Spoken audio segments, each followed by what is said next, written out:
लो everyone, तो आज हम देखने वाले हैं, या आप ऐसा बोल सकते हो आज ये वीडियो उनके लिए जो अपने अर्ली ट्वेंटीज़ में मतलब 21, 22 या उसकी एज ग्रुप के बीच में रहेंगे, ठीक है, और जो फाइनेंशियली फ्री होने के लिए देख रहे हैं आने वाले टाइम में।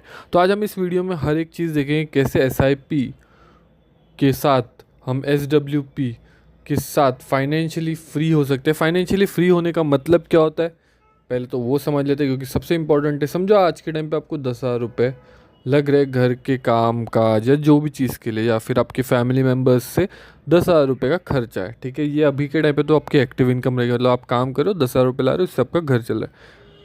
फाइनेंशियली फ्री का मतलब क्या होता है, 10,000 रुपये आपके पैसिव इनकम से आएंगे। पैसिव इनकम का मतलब क्या, कि आप कोई भी काम नहीं कर रहे हो, बट आपको यहाँ वहाँ जो और सोर्सेज आपने बनाया वहाँ से 10,000 रुपये आ रहे हैं, जिससे आपका घर चल रहा है। और इसी को आप बोल सकते हो फाइनेंशियली फ्री हो जाना, मतलब आपके पैसे की आपको कोई टेंशन है नहीं, ठीक है। बेसिक नीड सब आपकी टेक केयर की जा रही है थ्रू पैसिव इनकम, ठीक है। बट ये बिल्ड कैसे होंगी, अगर आप मतलब अपने ट्वेंटीज़ में हो तो आपकी अभी तो एक्टिव इनकम चालू हो गई होगी, अगर आपने कॉलेज के बाद जॉब वॉब करना चालू कर दिया होगा तो, और आप अभी पैसिव इनकम बनाने के लिए देख रहे हो, ठीक है।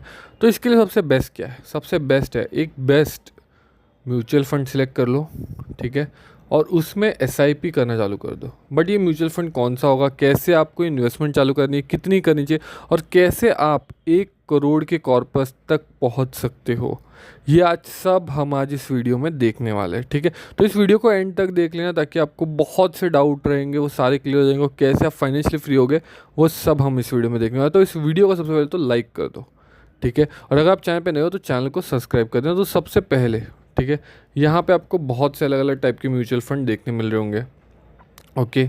अभी सबसे पहले हम आ जाते हैं, अपने एक म्यूचुअल फंड आपको सिलेक्ट करना है, ठीक है। आपको म्यूचुअल फंड कैसे सिलेक्ट करना है, टॉप म्यूचुअल फंड, ऐसे बहुत से अलग अलग मैंने वीडियोस ऑलरेडी बनाए हुए हैं।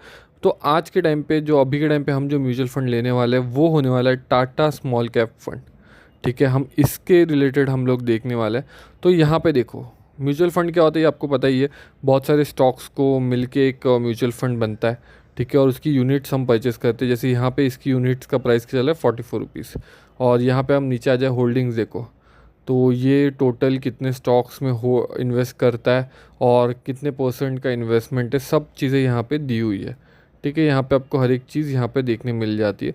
तो हर एक किसी भी म्यूचुअल फंड का कैसे आप एनालिसिस करना है उसका अलग से एक मैंने वीडियो ऑलरेडी बनाया हुआ है। तो हम यहाँ पे देख लेते हैं इसका, देखो इसका प्राइस कितना चल रहा है, 44 रुपीज़ पर यूनिट का भी प्राइस इसका चल रहा है। अगर मैं इसका लॉन्ग टर्म देखूँ, ठीक है, 2019 से ऑलमोस्ट 6 साल हो गए, 6 साल में इसका जो रिटर्न बन रहा है एनुअलाइज वो बन रहा है 27% का। और हम यहाँ पे नीचे आ जाते हैं, ठीक है, एक्सपेंस रेशियो, इसका एक्सपेंस रेशियो तो बहुत कम दिख रहा है मेरे को, 0.34%। मतलब सोचो अभी के टाइम पे, मतलब और अगर आप देखोगे म्यूचुअल फंड का रिटर्न ये एक्सपेंस है तो 0.95, कहीं कहीं पे 1.15 ऐसे परसेंटेज है एक्सपेंस रेशियो। अभी एक्सपेंस रेशियो क्या होता है, जैसे आप काम कर रहे हो, बाकी लोग भी काम करते हैं, आपको पैसा मिलता है, वैसे आप इन्वेस्टमेंट कर रहे हो तो म्यूचुअल फंड, मतलब म्यूचुअल फंड को भी तो कुछ मिलना चाहिए, वो फ्री में तो काम करेंगे नहीं, जो लोग भी वहाँ पे रिसर्च करे हर एक, तो उसका भी कुछ एक परसेंटेज रहता है। तो ये रहता है एक्सपेंस रेशियो। तो ये जितना कम हो उतना आपके लिए बेटर है, क्योंकि मतलब आपका जितना इन्वेस्टमेंट हो रहा है उससे वो लोग कम परसेंटेज ले रहे हैं, ठीक है। तो यहाँ पे 0.34% जो कि अच्छा है, क्योंकि 0.5 से कम है, ठीक है। यूजुअली 0.5 से कम जितने भी वो अच्छी होते हैं, और 0.5 से 1 के बीच में भी है तो भी अगर अगर आपको लग रहा है कि अच्छा परफॉर्म करने वाला म्यूचुअल फंड है तो आपको कर देना चाहिए, ठीक है। यहाँ पे देखो एग्जिट लोड मतलब क्या, कि अगर आपने 1 साल के अंडर अगर आपने विड्रॉ कर लिया तो आपको उस पर 1% का आपका जो एग्जिट लोड है, जितना आपने इन्वेस्टमेंट किया वो आपको देना पड़ जाता है। तो यूजुअली अगर हम लोग लॉन्ग टर्म इन्वेस्टमेंट देख रहे हैं तो 1 साल या 2 साल से इतना कुछ फ़र्क पड़ेगा नहीं, वो हम लोग लॉन्ग टर्म की इन्वेस्टमेंट में ओके हो जाता है, ठीक है। अब यहाँ पे देखो, यहाँ पे हमें बाकी जो चीज़ें देखने मिल रही है कि फ़ंड का रैंकिंग क्या है, ठीक है, टोटल इन्वेस्टमेंट कितनी कब से है, हर एक चीज़ आपको यहाँ पे देखने मिल जाती है। और सबसे इम्पोर्टेंट क्या है मैं आपको ये भी बता देता हूँ, टाटा, ठीक है, सबसे मतलब ब्रांड ही काफ़ी है, बाकी सब चीज़ें तो बात की बात है। तो यहाँ पे आप देख सकते हो। तो सबसे पहले तो हम लोग जो मैंने आपको बताया कैलकुलेशन जो हमने अभी समझी थी, कि आने वाले टाइम में कैसे लॉन्ग टर्म इन्वेस्टमेंट करके फाइनेंशियल फ्री हो सकते हैं वो समझते हैं। फॉर एग्जांपल समझो किसी इंसान ने 10,000 की इन्वेस्टमेंट कर दी, ठीक है, इसी इसी अपना म्यूचुअल फंड में 10,000 की एसआईपी चालू कर दी, ठीक है। और जैसे मैंने आपको बताया कि अब यूजुअली रिटायरमेंट या फाइनेंशियली फ्री कब कोई होता है, मतलब जो अपने 40s या फिर 50s में हो, तब उन लोगों को पेंशन या उस सब की ज़रूरत होती है। तो अगर आपने 21 या 22 की एज में भी चालू किया है, तो भी करीब करीब आपके पास 18 साल होंगे 40 के लिए, और 28 साल होंगे अगर 50 के लिए। तो हम लोग वो दोनों कैलकुलेशन देखेंगे। हम लोग 20 और 25 साल दोनों का हम लोग कैलकुलेशन देखने वाले हैं, ठीक है। यहाँ पे देखो एनुअलाइज रिटर्न जो है 27% का बन रहा है, बट हम सिर्फ 25% से लेंगे। तो इसी कैलकुलेशन के लिए हमारे पास एक अलग से एक ऐप है जहाँ पे हम लोग ये कैलकुलेशन देखेंगे, एसआईपी का कैलकुलेशन। तो पहले वहाँ पे चले जाते हैं। तो यहाँ पे हम लोग आ गए। तो जैसे हमने बात की, ठीक है, हम लोग यहाँ पे कर देते हैं 10 लाख रुपए, 10,000 रुपये, ठीक है। 10,000 की एसआईपी हम कर रहे हैं। टोटल जैसे हमने वहाँ पे देखा, वहाँ पे 27% दिखा था, बट हम सिर्फ 25% लेते हैं। एग्जाम्पल ले रहे हैं, ठीक है। और समझो अगर कोई इंसान अपने 20 या चलो 21 साल की एज में से चालू कर रहा है इन्वेस्टमेंट, तो अगर उसको 40 की एज में अगर उसको रिटायरमेंट या फाइनेंशियल फ्री होना है, मतलब उसके 19 साल है, तो मोटा मोटा हम यहाँ पे 20 ले लेते हैं। तो 20 साल में एक इंसान का कॉर्पस वो हो जाता है 6 करोड़ 80 लाख का। मतलब उसकी टोटल इन्वेस्टमेंट 24 लाख है उसमें, वो इसमें सिर्फ 10-10 हज़ार रुपये की एसआईपी पर मंथ की हुई है।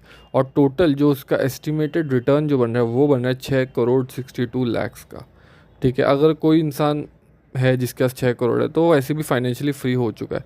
क्योंकि SWP क्या कहता है, सिस्टमेटिक विड्रॉल प्लान। सबसे इंपॉर्टेंट क्या है, आपने एक बार कॉर्पस तो बना दिया, बट आपको विड्रॉ कितना करना है पर मंथ, आपको आना चाहिए पैसा, वो बहुत इंपॉर्टेंट है।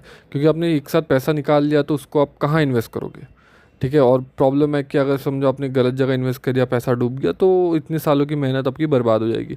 तो आपका यही जो फंड है, जो किसी भी म्यूचुअल फंड में आपका इन्वेस्टेड रहेगा, उसी को आप SWP कर सकते हो, मतलब सिस्टमेटिक विड्रॉल प्लान।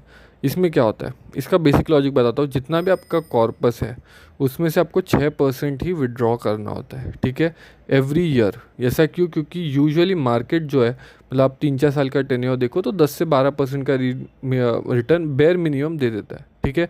ये लॉजिकल है, ठीक है। अगर आप थोड़ा निफ्टी को भी अगर ट्रैक करोगे, पिछले 18-20 साल का भी अगर रिटर्न देखोगे, 30 साल का भी देखोगे, तो भी वो आपको समझ में आ जाएगा। तो मैं उतना भी नहीं ले रहा, मैं तो 10 से 12% ले रहा हूँ ऑन अ टेन्योर, ठीक है। मतलब मार्केट एकदम ही बुरा परफॉर्म करे तो भी, ठीक है। तो अगर आप 6% से विड्रॉ करते हो और अगर 10% से आपका पोर्टफोलियो ग्रो हो रहा है, तो भी 4% से कहीं ना कहीं आपका बेनिफिट ही है। थोड़ा बहुत कैलकुलेशन ऊपर नीचे होगा, बट लॉजिकली आप समझो तो आपको समझ में आ जाएगा, ठीक है। मतलब क्या, अगर आपका 1 करोड़ का कॉर्पस है तो आप 6 लाख विड्रॉ कर सकते हो, ठीक है। 6 लाख डिवाइड बाई 12, क्योंकि आपको हर एक मंथ पैसा चाहिए, क्योंकि आप एक साथ 6 लाख विड्रॉ कर लोगे तो हो सकता है आप एक ही मंथ में वो कहीं ना कहीं ट्रिप यहाँ वहाँ उड़ा दो। तो आप इसको क्या करोगे, 12 से डिवाइड कर दोगे, तो आपको 50,000 रुपये पर मंथ आएंगे अगर आपका 1 करोड़ का कॉर्पस है। वहीं पे अगर जैसे हमने देखा 6 करोड़ का कॉर्पस है, तो ये 50,000 को हम इंटू 6 कर देंगे, मतलब आपके 3 लाख पर मंथ आप विड्रॉ कर सकते हो आपके 6 करोड़ कॉर्पस से। और 3 लाख आई गेस इनफ है अगर आप एक मेट्रो सिटी में भी रहते हो, और अगर आप एकदम रूरल एरिया में भी रहते हो तो भी 3 लाख रुपए पर मंथ इज़ इनफ। आपने कितनी सी इन्वेस्टमेंट की हुई है, आपने सिर्फ 10,000 पर मंथ की इन्वेस्टमेंट की है 20 साल के लिए, ठीक है। बस आपको ये देखना है जो आप म्यूचुअल फंड में इन्वेस्टमेंट करो वो आपको अच्छा खासा रिटर्न दे। अगर समझे यहाँ पे थोड़ा अनरियलिस्टिक है, क्योंकि इतने रिटर्न तो थोड़ा 15 उतना परसेंट का नहीं बना, समझो आपने यहाँ पे 20% भी लिया, ठीक है, तो भी ये 3 करोड़ बन रहा है, ठीक है। तो जैसे 6 करोड़ पे आपके 3 लाख का विड्रॉल आ रहा था, 3 करोड़ पे आपका 1.5 लाख का विड्रॉल आएगा। 1.5 लाख का आप विड्रॉ कर सकते हो, जो कि स्टिल बेटर है। मतलब कुछ ना से बेटर है कि 1.5 लाख तो आपको विड्रॉ करने मिले। तो इस तरीके से SIP के बाद आप SWP कर